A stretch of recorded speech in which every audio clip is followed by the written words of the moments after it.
Everyone is trickling in. I just want to say thank you for your patience. We started just a few minutes behind today.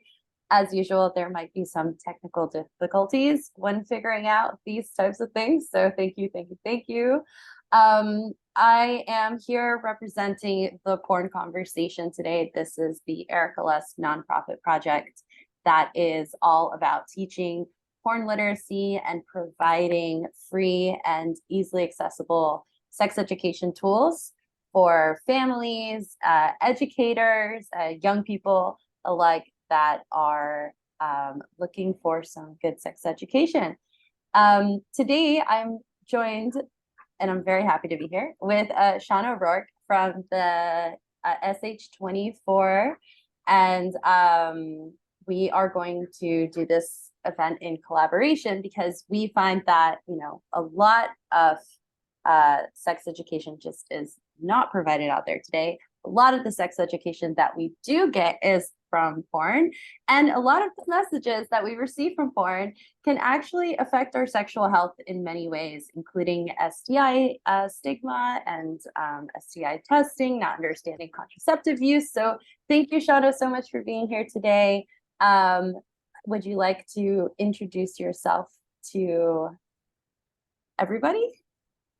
Hi guys, thanks for joining today. It's great to be able to collaborate on this as well for Sexual Health Week.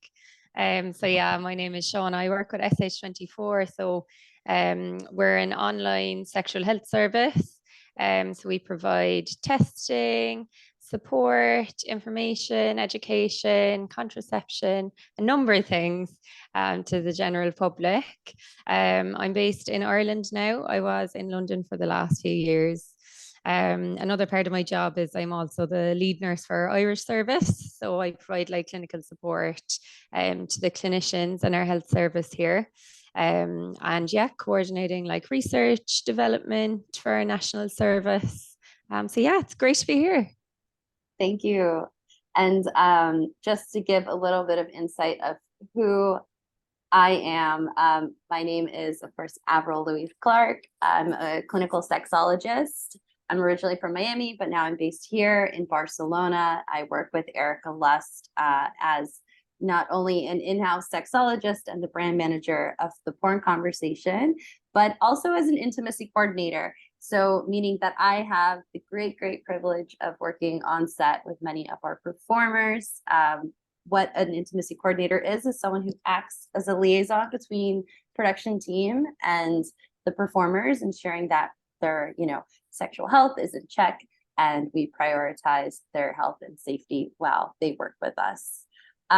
So just to then skip back to a little bit of housekeeping before we begin, because I'm sure everyone is super curious, and hopefully we're going to do our best to answer the best we can of all of your questions and queries. We thought of maybe the most popularly asked questions about STIs and testing and porn, but we will give space at the end to talk and answer your questions. So you're welcome to use the chat function here.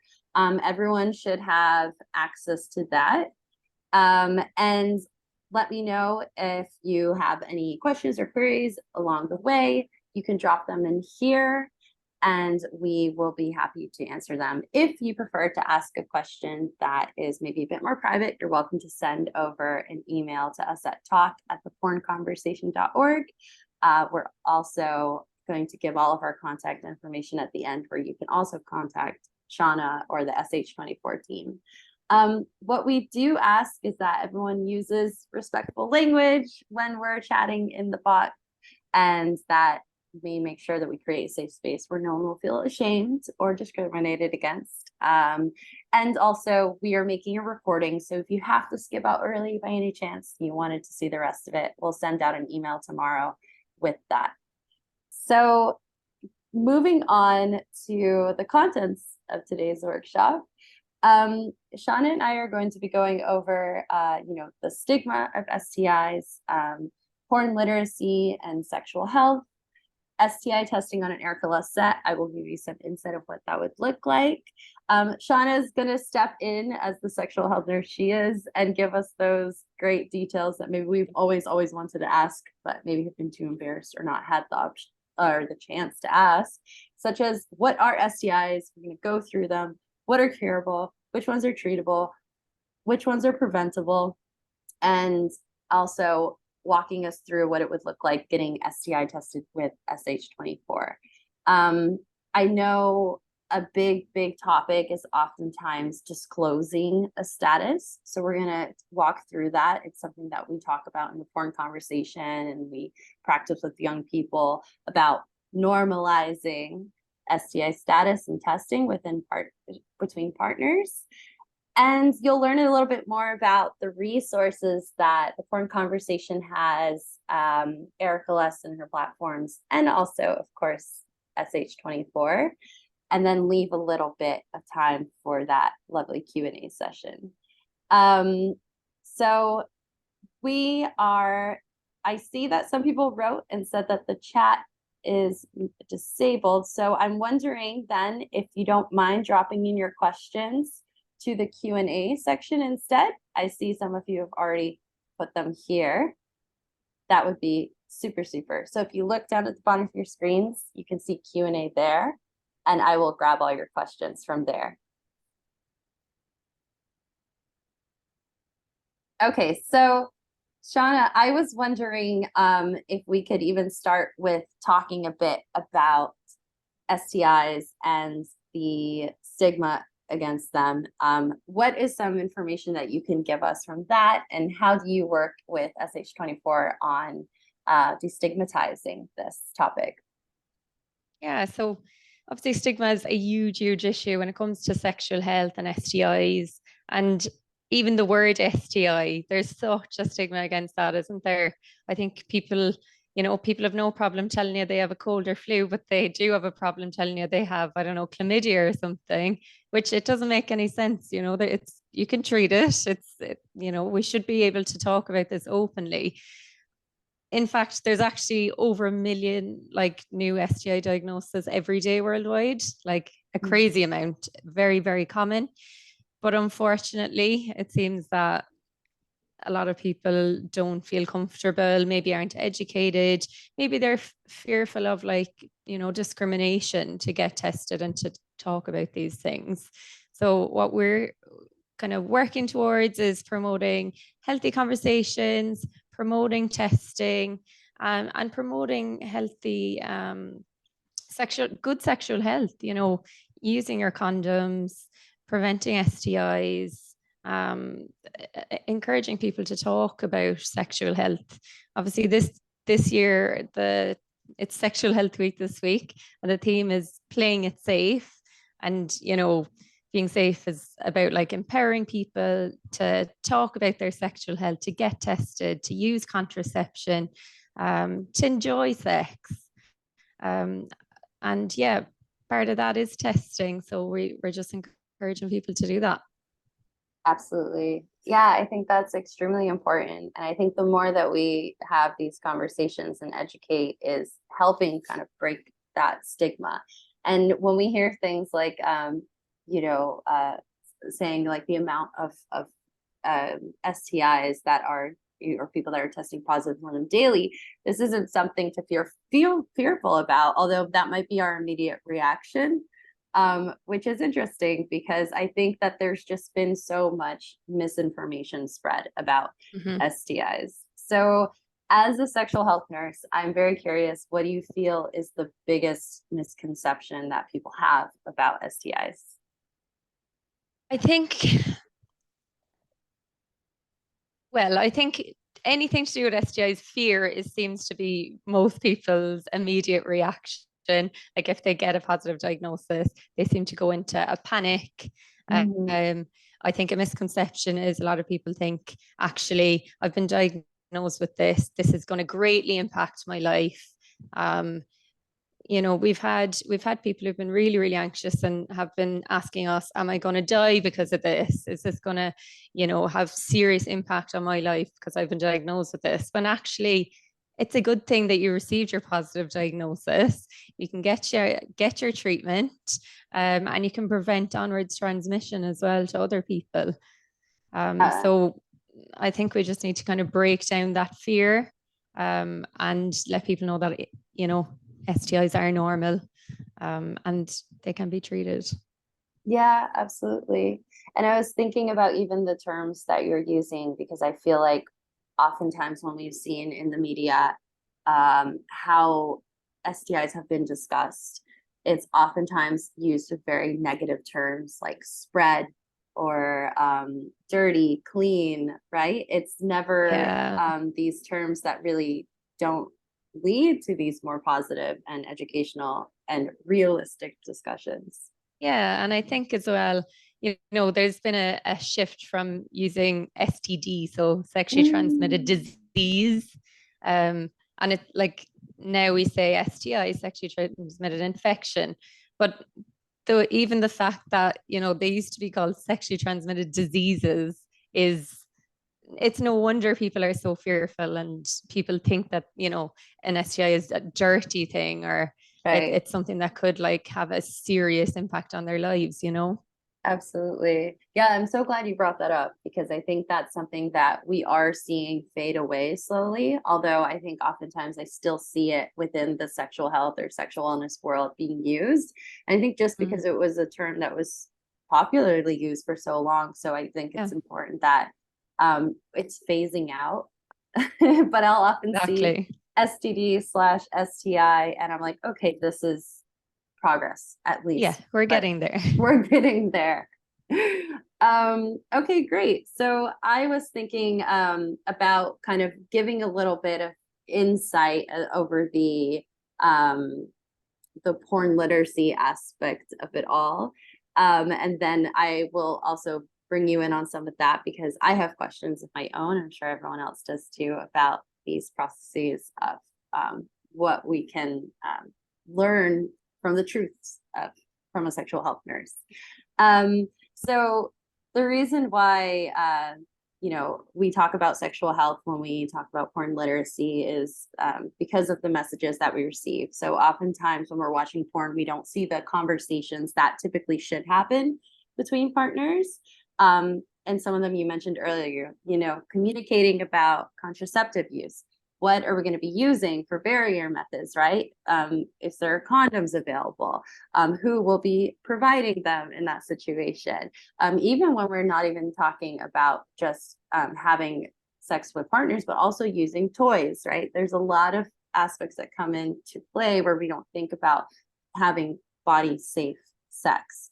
And so when we don't see these conversations happen in a final cut on porn, it sends these messages that they didn't happen at all, right? That there's no contraceptive use, or there's maybe not STI testing. This is oftentimes a very harmful myth that goes around, especially in the sex worker industry.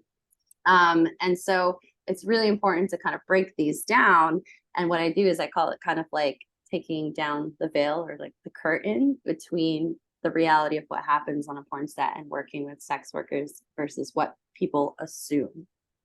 And so typically when we're working on an Erica Less shoot, the talks about STI testing is one of the first things that happen once we figure out who's going to be on the shoot and who are going to be in the part of the cast. One of the fun things I get to do is then breaking down, well, who's going to be having sex with who? Because oftentimes we'll have these films that will have multiple sex scenes, and understanding also what kind of sex are they going to be having. And I'd love your insight on this because there's some things that are tested for on what we call a full panel testing. So can you explain what that means? Oftentimes when we tell people to get a full panel, what does that consist of and maybe what it doesn't? And that's actually a really good question. And a lot of times we'll get a lot of users message us saying, you know, as part of this full, we call it a full screen, do you test Okay. for this, this, and this? And we don't. So a full screen would be your gonorrhea and chlamydia, and your HIV and syphilis. That's kind of your standard screen. For kind of high risk sexual practices, we'd also test for hepatitis B and C as part of that. There's lots of other STIs. There's trichomonas, MGen, monkeypox. We don't test for all of these. They would only be tested for if you were like symptomatic, or if something indicated a test for them. It's the same with herpes. It's a huge question we get. That is only tested for if you actually have symptoms. Okay, so this is the big one that I wanted to ask for, because I feel like this is also one of the STIs that has, the biggest misinformation and the biggest stigma as well is herpes. And so why don't you include that unless there is a symptom? Because when will people then know if they're positive for it or not? If people have the fear that they may have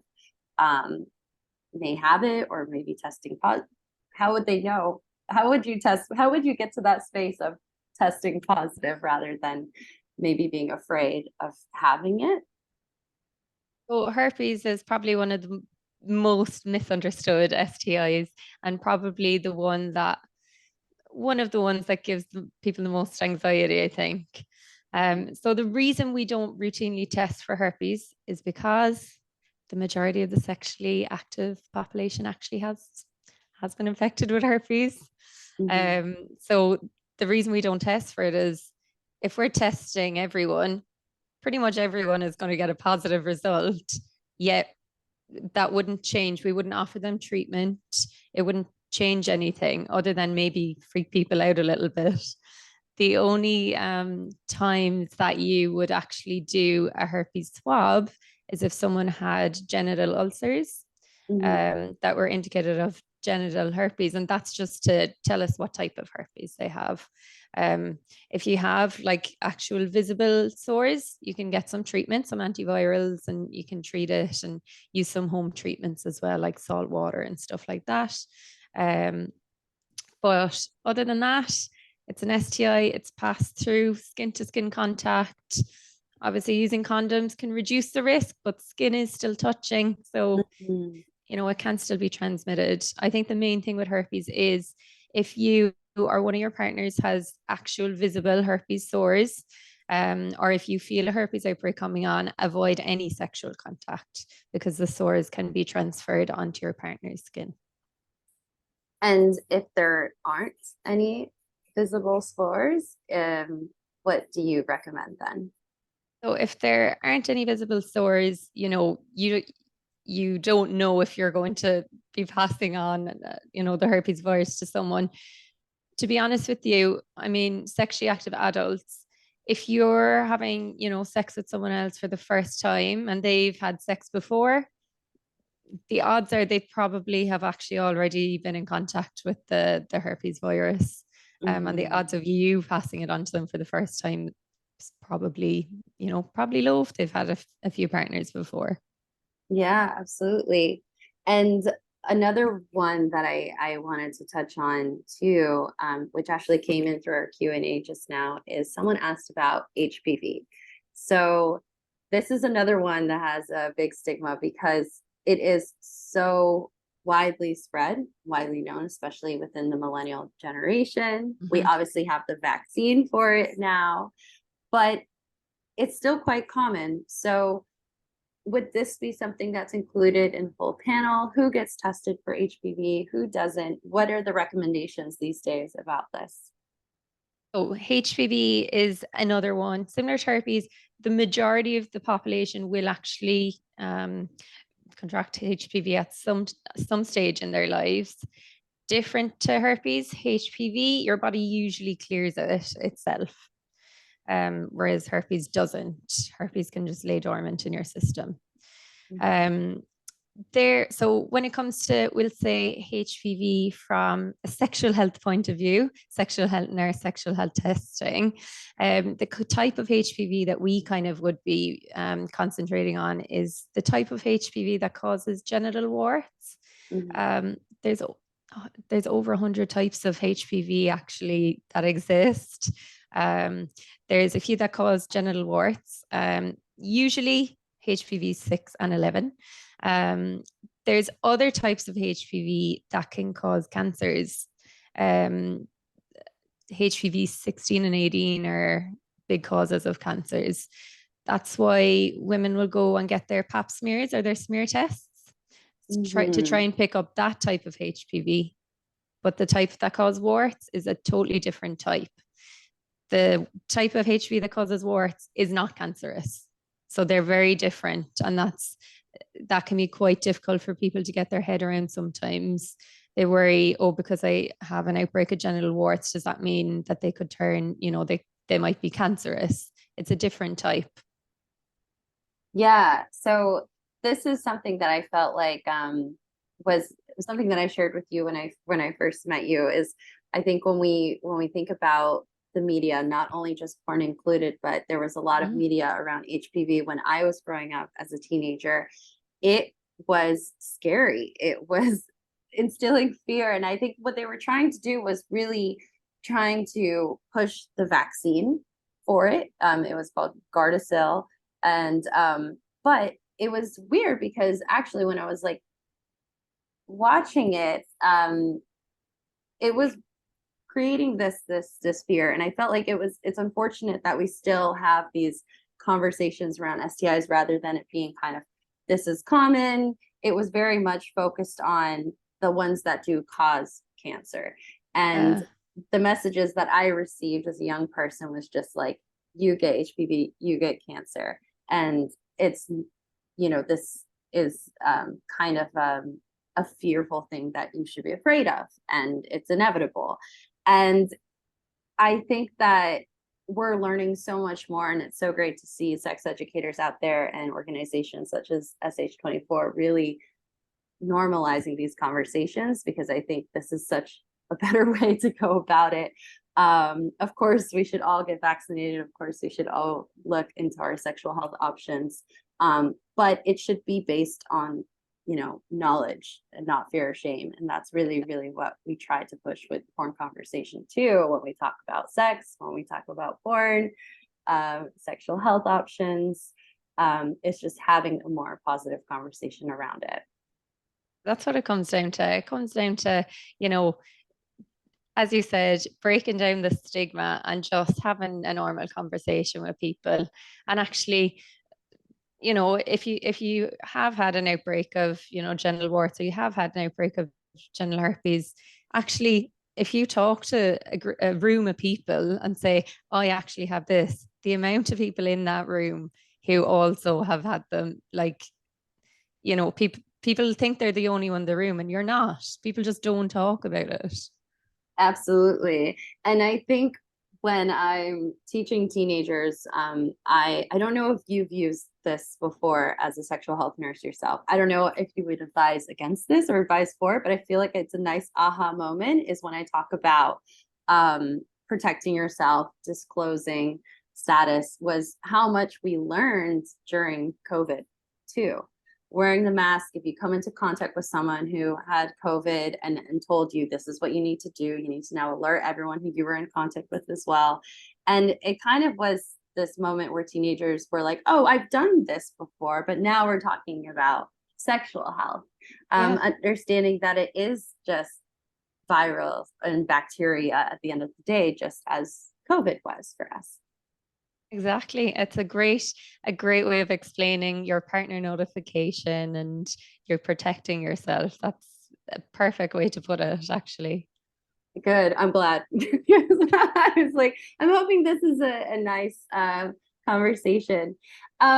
So I'm curious now. We did have some questions popping in, and I think they kind of have to do a little bit what we're talking about. Someone was asking about easy to read resources for STI testing. I'm sure this is something that SH24 provides. We've if you have a little look on our website, we actually have pretty good information there about pretty much everything to do with sexual health. We've actually done up all our our website in the last few years, and the information is actually really good and really easy to find now. So we have loads of information about, different STIs, about testing, about Mhm. window periods. So like how long it can take for STIs to show up and stuff. And loads of information about contraception, even like, genital care and things like that. We have loads on our website. Um, I think when you're looking online for information, it's really important to go to trusted sites. Um, so like your kind of National Health Service, they'll have plenty of good information. They can also, a lot of those sites as well will have them in different languages. So you can download that. But yeah, definitely you want to just make sure that you're going to trusted websites for your information. Yeah, absolutely. And as far as getting vaccines, I know you have a partner with NHS. So if people wanted to get vaccines, let's say for HPV, is that something you offer, or would that be something more from the NHS side?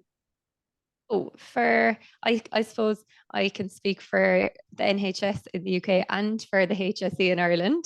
Okay. Um, so HPV vaccine, we there is, from a sexual health kind of side, there's quite strict kind of guidelines. So we only offer kind of the HPV vaccine to, MSM. We wouldn't offer it to, like, we'll say heterosexual women or heterosexual men. Um, but saying that, I know that if you were, we'll say, a heterosexual woman, a heterosexual man, or whatever, if you weren't in that high risk category, you could always talk to your GP, and say, look, I didn't get this vaccine in school. Is there a possibility that I can get it through you as well? I know all young people now, age kind of 12, 13 in the UK and Ireland, are actually getting the HPV vaccine, not just females anymore. Yeah, So hopefully by the time they kind of reach adulthood, HPV will be, the aim is to kind of get it, eradicated by over 95%. So gosh, watch this space. that's But awesome. yeah, go Yeah. to your sexual health clinic if you want to get your vaccines. Okay, amazing. Thank you so much for that. So this brings me to my question, because I think that I want to leave no STI left behind in this conversation. And I think the best way to look at it is in three ways, right? We understand that based on the availability of barrier method contraceptives, which are condoms, internal and external condoms, which are available in varieties of, I guess, material, right? Non-latex, latex. Um, are the way that we can assume that all STIs are preventable, right? Also, we have the option to be abstinent, whether or not it's something you choose to do your whole life or just in portions of our lives. But we now have two other categories here. So what are the STIs that are curable, and what are the STIs that are treatable? So we'll start with treatable. Yes. All STIs are treatable. Okay. Which is good because I think a lot of people don't know that. So while all are treatable, not all are curable. So the majority are curable. So your gonorrhea, your chlamydia, your syphilis, the majority of hepatitis B and C, and then ones that aren't tested for routinely, like trichomonas, mycoplasma, they're all treatable. They're all curable. Sorry, the non-curable is HIV. Now, there's a lot of misconceptions with HIV. Um, Even though it's not curable, it can actually be managed really, really well. Um, Nowadays, there's fantastic antiretrovirals that you can take if you're diagnosed with HIV, which can actually make your viral load. So, like we'll say the levels of HIV in your blood, it can make them so low that you actually can't pass on your HIV. So once your viral load becomes so low that it becomes undetectable, it's called. Undetectable equals untransmissible. You can't pass it on.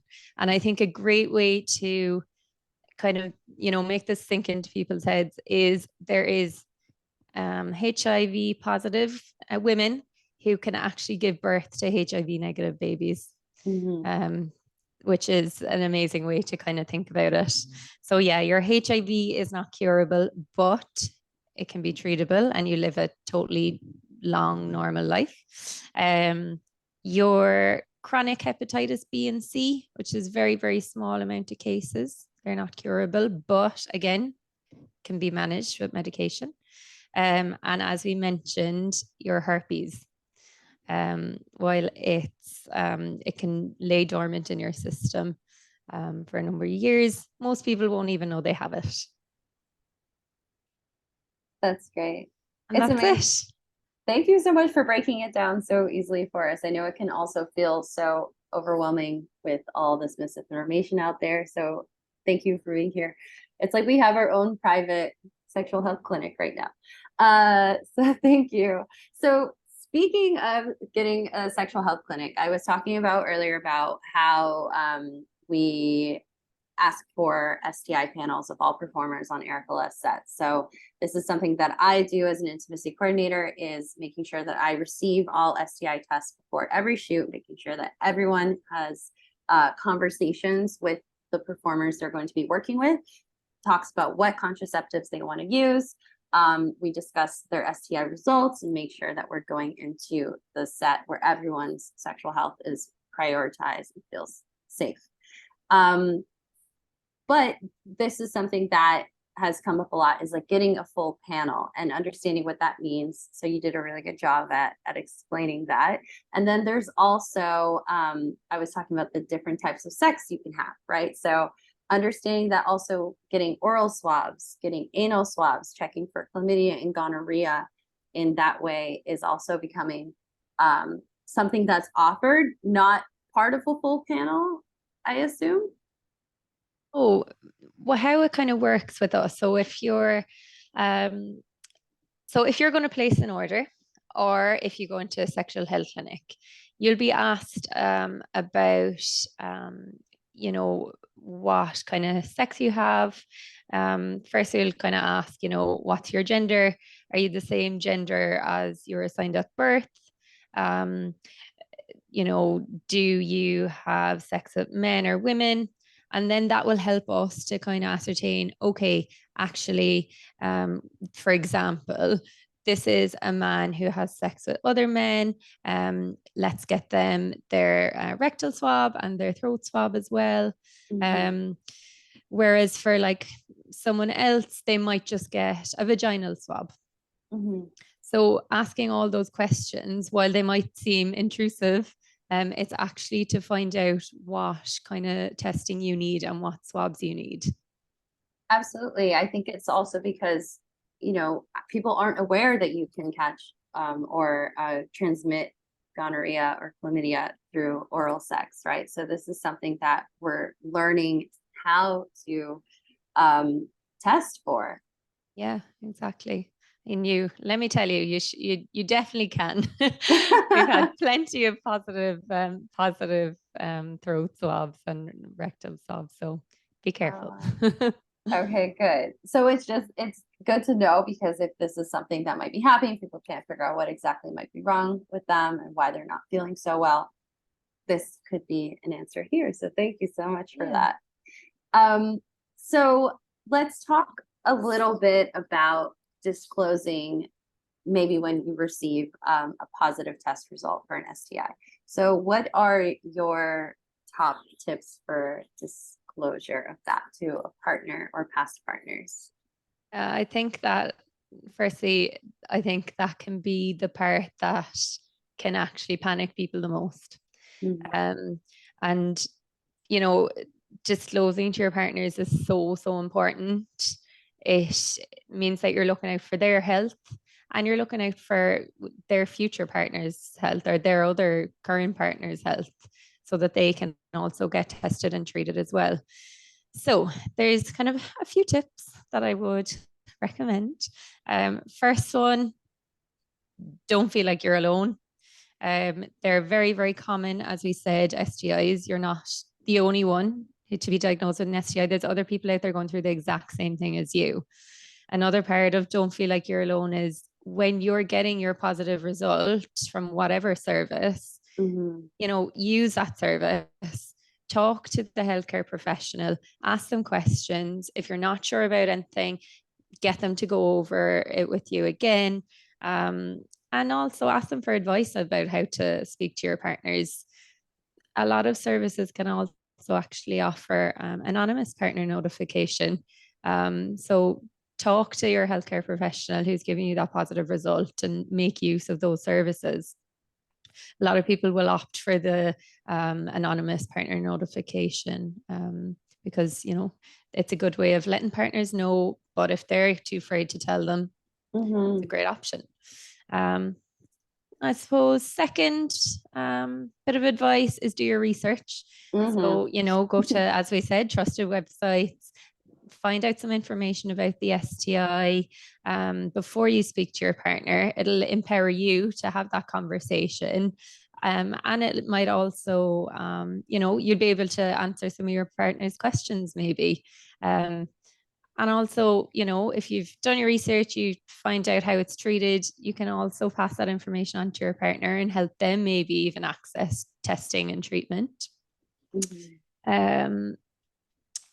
Third is kind of picking, the right environment to have the conversation with your partner. And also bearing in mind that it doesn't have to be done face to face. There's times where for people's safety, maybe it is safer for them to text a partner or call a partner. But if you're doing it face to face, just pick a place that, is quiet and you can have your privacy and you won't be interrupted and you can have those important talks together. And my last point would be there is no blame, no shame. Don't feel, blamed for this. A lot of that's what we get from a lot of users. They'll tell us, that their partner is blaming them, that they must have cheated on them. And, what I would say is you know what you've done sexually. They may say one thing, you may know that that's not true. So just try and have an open conversation and try and be honest with your partner as well. At the end of the day, the aim of the game is to get everyone tested and treated and get rid of your STIs. So yeah, don't feel blamed. As we said, it's a normal part of sexual health. Yeah, absolutely. Thank you. And I think it's also so true with this blaming game, the whole, the cheating accusations, whatever might come from disclosing, is also important to understand that most STIs actually don't come with any symptoms, right? Is this true? Because this is something that we hear often. Yeah. So I know at the very start, I told you that like over 1 million STIs are transmitted each day. The majority of those are actually asymptomatic. Okay. So, it is possible that, let's say you got into a new relationship with someone and you tested at the start and, it is also possible that you may have tested too soon. And that STI test didn't actually pick up that infection. So just, be honest with your partners and just be aware that this, there are window periods to STIs. You can test too soon.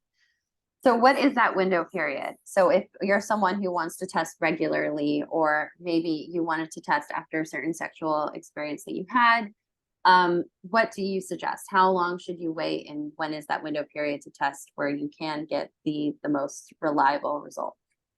So there are a few different window periods for different infections. So gonorrhea and chlamydia can take up to 2 weeks to show up in tests. HIV can take up to 45 days, so about 6.5 weeks-ish. And then your syphilis can take anywhere between 9 and 90 days, so up to 3 months. With your hepatitis, majority will be picked up at 3 months, but some can take up to 6 months actually to show in tests. So we usually say if you're having unprotected sex, you're having new partners, just get tested every kind of 3 to 6 months. If you are starting a relationship, just be aware of those window periods and maybe retest once you're outside the window periods. And if you're kind of with the same partner, we still recommend yearly testing. Okay. And so why do you recommend yearly testing for people who are in partnerships that might be monogamous? So, first point is, if you test at the start of the relationship and you're inside the window periods, it is good to repeat that. That's true. Second point is, obviously, you know what you're doing. You may not fully know what your partner might be up to. It's not that you don't trust your partner that you're testing yearly. It's just to make sure that everyone is safe, and that nothing's going undetected. Absolutely. Great. Thank you so much for that. So it's quite common within full service sex workers' lives that they will get tested regularly, at least once every 14 days. Um, but also, obviously, this will depend on shooting schedules or whatever might be happening. So this is very important to understand and learn and know, because I think there's oftentimes there's free testing out there, and then there's testing that maybe is not as accessible to others. So this can be a costly experience for some. So I think it's really great to hear about SH24 and offering these free services. And I hope this just continues to expand. Yeah, hopefully, fingers crossed. Amazing. So I did want to finish off by just asking you one more question, if you don't mind. Sure. I'm curious to know, I'm a person, let's say I'm a person living in the UK or in Ireland. What would be my experience then with SH24? How would I get tested? What are my options? Could you walk me through what that would look like? So, firstly, you just go onto our website. There's an Irish website and a UK website. So, wherever you're living, go onto that website. We offer testing for the whole of Ireland. In the UK, it's a little bit different, it's certain different parts. But if we don't offer your online testing in your region, another company might. So just make sure you check that, if you can't access it with us. So you go onto their website, on the screen you can see order free now. Okay. click your button, and it'll bring you to a number of questions. So as I said earlier, we'll ask you about your sexual orientation, your sexuality, things like that, so that we can make sure that you're getting the correct tests and swabs. Once you place your order, we'll send it out to your address that you gave when you ordered. And once it arrives, it's so simple. You follow the instructions, you take your swabs or do your urine sample. The blood test is actually just a little finger prick. So you just prick your finger and you drop a few drops of blood into a tiny little little holder. You package it all back up, send it back to us. Once your samples hit our lab, we'll text you to let you know that we've received them. And the majority of people will then get their results within 72 hours, either via text to their phone, or if it is something like hepatitis or HIV, we'll actually text you to organize a telephone call with you so that we can properly counsel you, and then refer you into clinic for treatment. If you get any positive results, we will support you. Also, chlamydia, we offer free chlamydia treatment in a number of areas as well that you can order online. Thank you so much. It's as simple as that. Sounds good. It sounds seamless. It sounds less terrifying than what it would used to be, or is still Yeah. for a lot of people. I think Yeah. there's a lot of fear about going in and to these clinics and taking care of our sexual health. And so this is why we're having these conversations to normalize it. We're all about wellness these days. We're talking about mental health, taking care of our bodies, taking care of our minds. But sexual health is a part of wellness. So it's been so great talking to you and also learning so much from you. There's Thank you just, very much. yeah, I think I can't leave the conversation of porn always comes up for me quite often because I think not only is it because of the work that I do at the porn conversation, but because I think it's important that we talk about what we don't see in porn and what really goes on behind What the scenes. actually happens. Yeah.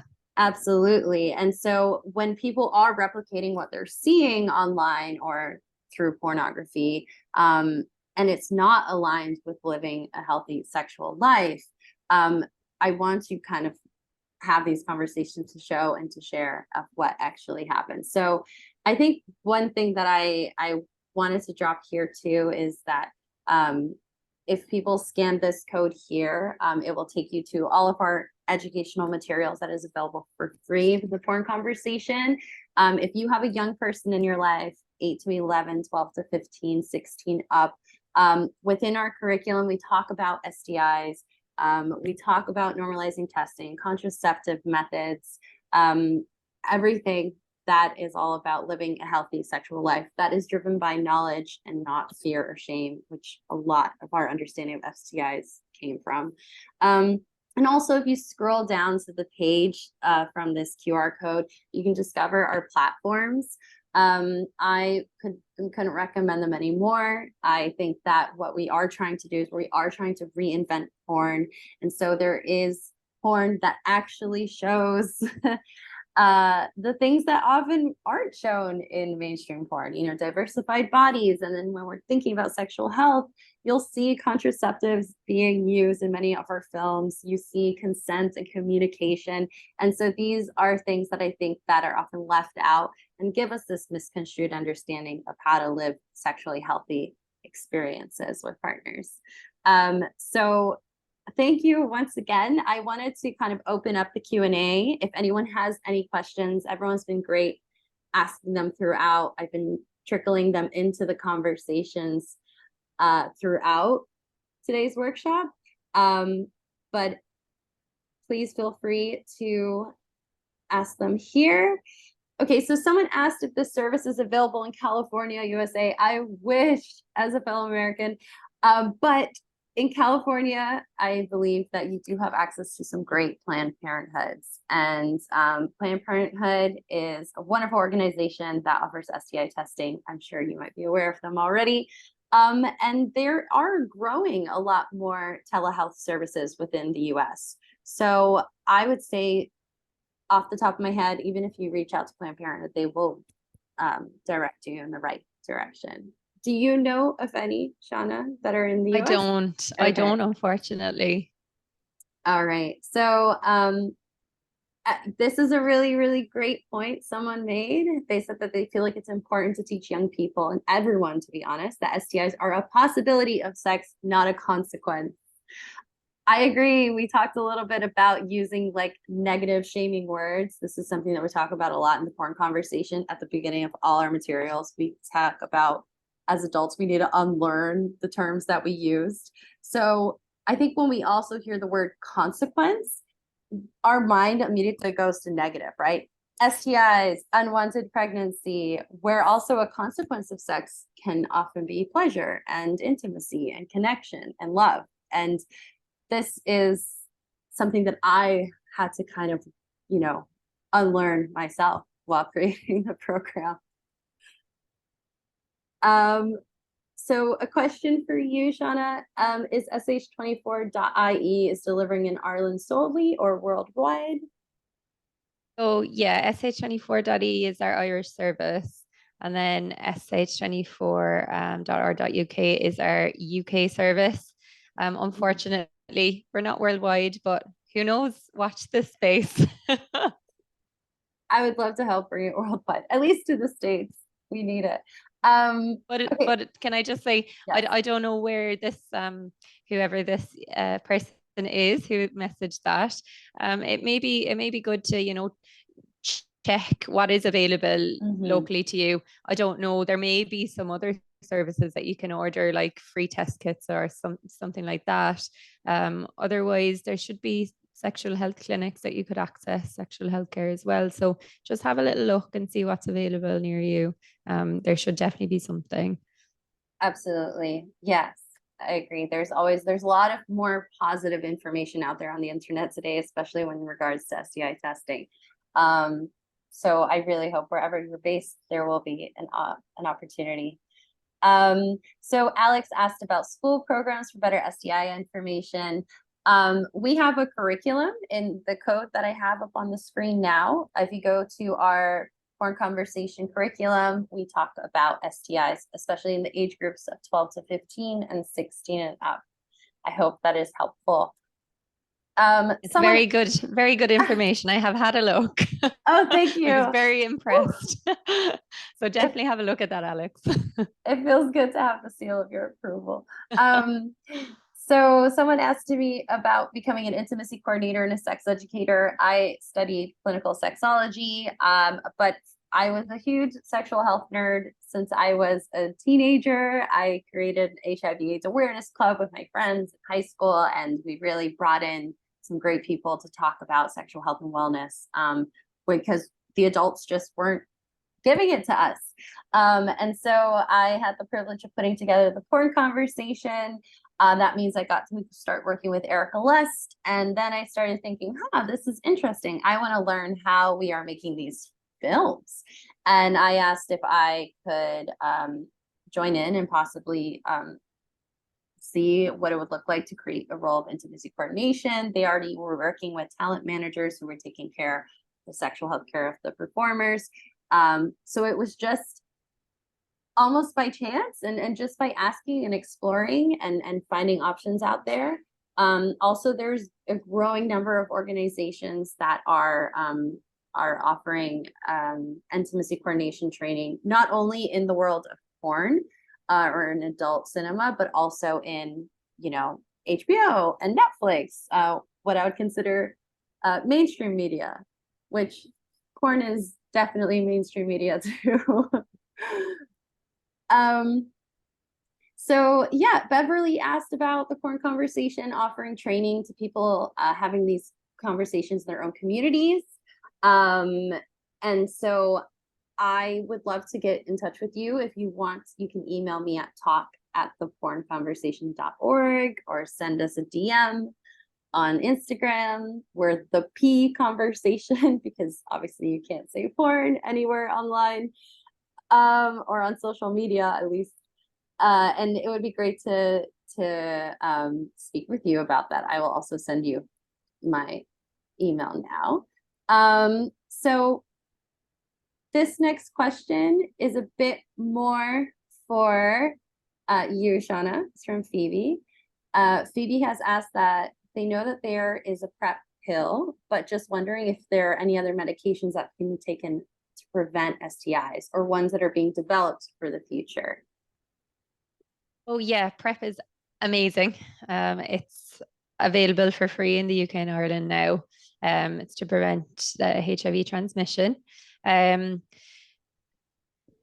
No other medications that you can take to prevent STIs, but you can use your condoms and they can prevent STI transmission.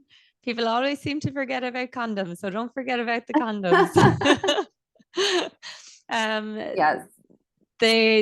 I know there was kind of talk about something for gonorrhea, but I don't think there's anything kind of coming up for the future that I'm aware of. But who knows? Things are developing all the time. But at the moment, PrEP and condoms are the only way to kind of prevent STIs. Right. And can you also speak about PEP? Yeah, so PEP is actually really, really important as well. So PrEP, PrEP, is pre-exposure prophylaxis. So you take it before sex to prevent a possible HIV exposure. PEP, so PEP, is post-exposure prophylaxis, which can be taken after a potential HIV exposure. It needs to be taken within 72 hours. The sooner it's taken, the better. So if you or someone you know have had a potential HIV exposure, go to your local clinic, go to your accident and emergency or your urgent care, get your PrEP or get your PEP within the 72-hour window. Okay. Thank you for that information because I know they sound a bit similar, but it's really important to know the differences between them. I would also, like, someone asked about PrEP being free in America. I know in Spain, for example, it is. I don't know about the UK and Ireland. Is it available for free? Yeah, it's free from the UK and Ireland. I don't know about America. I don't think it is, but I'm not 100% sure. Um, Yeah. do you know, Avril? Well, I don't know 100% either. I know that there are organizations out there making it more affordable. Mm. For example, there's Folks Health, and I will write that here. It's FOLXHEALTH .com. And these are one of those telehealth companies that are now starting to become more popular in the United States. And they would be able to bring in the right direction to find out more resources on that. I hope I hope there are affordable ways to be able to gain access to PrEP. I think it's incredibly important. Someone asked about Doxy PrEP. Yeah, so I'm not hugely familiar with doxy prep, and it's not like available. We don't kind of, promote that here. But I know that taking doxycycline so that you don't to prevent contracting chlamydia. Mhm. I would be very, very careful with things like that. Doxycycline is an antibiotic. And if you take a lot of antibiotics over and over again, you can become resistant to different types of antibiotics. So I wouldn't be recommending that. Now, I don't know what other countries would recommend for that, but certainly in the UK and Ireland, we don't recommend. Okay. And one last question that rolled in. Is PrEP PEP also the same as the prescribed medication for HIV positive individuals? No, so if someone is HIV positive, they'll obviously be with a specialist, and there's loads of different HIV medications, and what they'll do is they'll actually find kind of the right one for you. So no, it is different, and in different amounts. Okay. Thank you so much. I know that especially when it comes to HIV, HPV, herpes, also these more stigmatized STIs and STDs, we are filled with a lot of misinformation, and I think it's really nice to have this clarifying moment. A lot of people were dropping in more information about PEP, and one last one, which I think would be really important. Sorry, filling one more in here. We're going to talk about vaccinations. So someone also asked about, aside from the HPV vaccine, what other vaccines are available for us to take care of our sexual health? Yeah, so also Rose, thank you. That is very good. Very good to remind people. PEP Yes. is for 28 days, not a single dose. So yeah, there's the HPV vaccine, which we've discussed. There's also the hepatitis B and the hepatitis A vaccine. Um, there's also the monkeypox vaccine, which was developed recently. Well, it's a vaccine that's been around for a long time, actually. It's actually a smallpox vaccine, but they found with the outbreaks of monkeypox last year that, well, we're actually meant to call it Mpox now. The outbreak of Mpox last year, that the smallpox vaccine actually worked. So that's available now as well for high risk individuals. So, yeah, your HPV, your hepatitis B, hepatitis A, and your monkeypox. Amazing. Thank you so, so much. So I feel like I've learned a lot today. I hope everyone else has here too. I just want to thank you again, Shauna, for being here. Thank you Thanks so to much. SH24. We are collaborating with them all month long over at the Porn Conversation. You can follow us on Instagram as well as SH24. You have all of their sites here. and all of our here. And we really, really just hope that you have come away with some more clarity and information from today's workshop. Thank you all for being here, for your time, for your energy, and your amazing, amazing questions. Shauna, any last words? No, just as well as you said, thanks so much, Avril, for this opportunity, and thanks everyone for tuning in. It's great that so many joined. And yeah, if you have any, as Avril mentioned earlier, if you have any kind of questions or you need some more kind of information, you can always just contact us. Very good. All right, everybody. And I will be sending a recording too of this to anyone who has to jump out early. Okay, thank you. Have a great night. Bye. Bye.